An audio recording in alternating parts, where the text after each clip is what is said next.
आगरा की circuit house में राज्य महिला आयोग की अध्यक्ष बबीता चौहान ने जन सुनवाई कर महिलाओं से जुड़ी शिकायतों की सुनवाई की। जन सुनवाई के दौरान महिला उत्पीड़न, घरेलू हिंसा, पारिवारिक विवाद और अन्य मामलों को गंभीरता से सुना गया।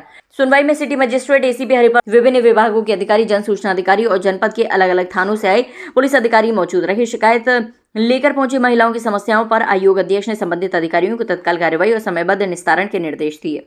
राज्य महिला आयोग के अध्यक्ष बबीता चौहान ने स्पष्ट कहा कि महिलाओं को न्याय दिलाना सरकार की सर्वोच्च प्राथमिकता में शामिल है। शिकायतों के निस्तारण में किसी भी प्रकार की लापरवाही बर्दाश्त नहीं की जाएगी और दोषियों के खिलाफ नियमानुसार कार्रवाई सुनिश्चित की जाए। जन सुनवाई के दौरान एक ऐसा मामला भी सामने आया जिसने सभी का ध्यान अपनी ओर खींच लिया।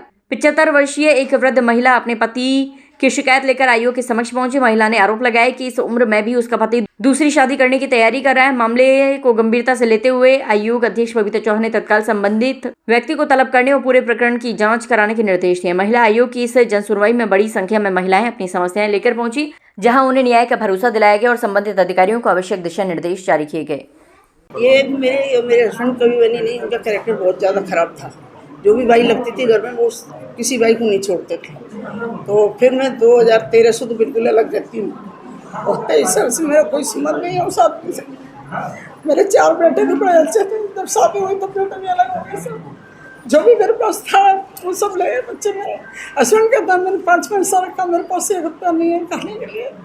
मैं परेशान हो गई। देखो 1.5 लाख में मेरा आपके पति की उम्र क्या है?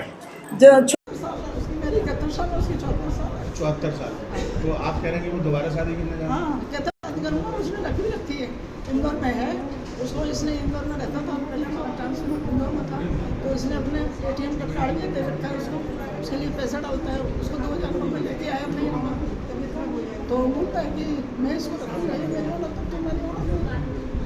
मैं उस बंदे से अलग हूँ।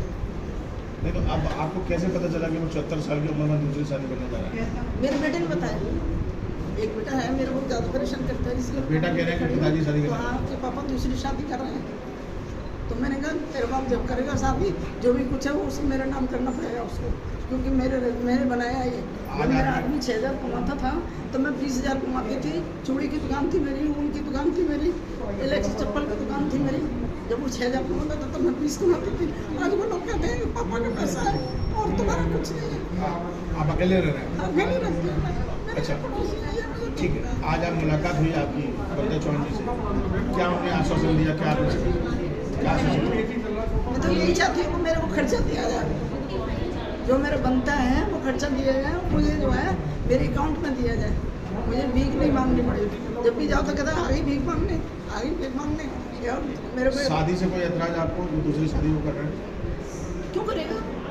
मैं बैठी हुई हूँ, मैंने भी तो आदमी तूने मुझे छोड़ा है तो मैं तुझे कैसे करने दूँगी?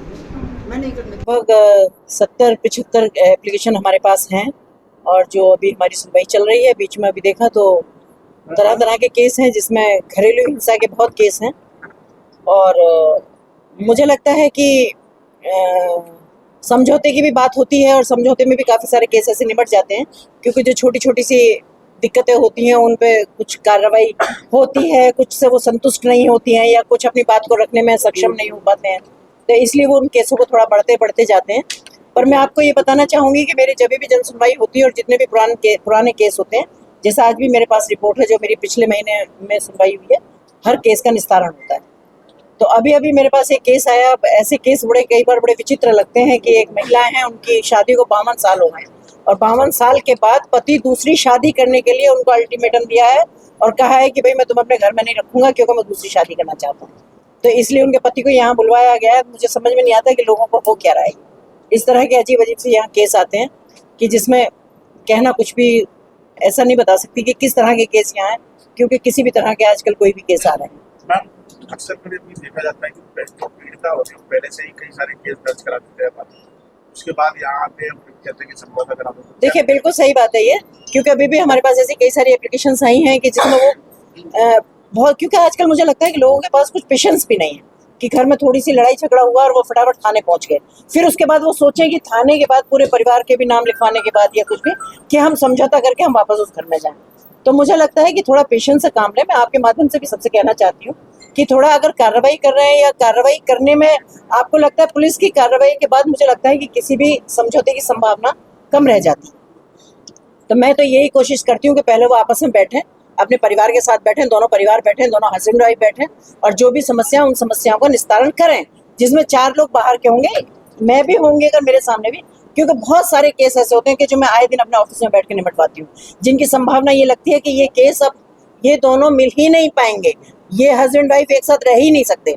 मैं मतलब मुझे अच्छा लग रहा है ये बताने में भी कि मैं ऐसे जिनकी संभावनाएं बिल्कुल खत्म हो जाती हैं, ऐसे परिवारों को मैंने बसवाया है। तो मुझे लगता है कि कहीं ना कहीं इतनी गलतफहमी थोड़ी होती है और गलतफहमी के साथ साथ वो बातें फिर इतनी बढ़ती चली जाती हैं कि कहीं कोई उनका समझौता कराने वाला ही नहीं होता इस तरह से कि समझौता कराया जा सकता है।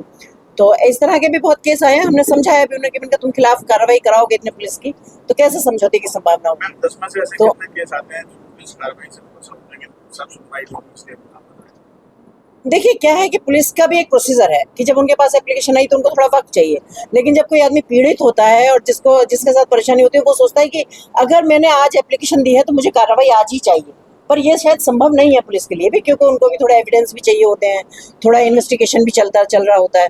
पर मुझे लगता है, क्योंकि मैं अपने यहाँ पे कह सकती हूँ, यहीं की नहीं कह रही, मैं पूरे उत्तर प्रदेश की बता रही हूँ कि जहाँ जहाँ भी जितने केस मेरे पास आते हैं वो सारे पुलिस के द्वारा सॉल्व कर दिए जाते हैं और जिसमें भी जो जरूरी कार्रवाई है वो सब कार्रवाई सारी होती है। तो मुझे लगता है कि लोगों को थोड़ा पेशेंस नहीं रखते हैं और इसलिए एक पुलिस के बारे में अपनी एक धारणा बनाई हुई है कि हम गए पुलिस के पास, पुलिस नहीं सुन रही है या पुलिस नहीं काम कर रही। जैसा अभी आपने देखा होगा मेरे पास कई सारे केसेस हैं जिसमें हफ्ते भर पहले लोग पहुंचे हैं।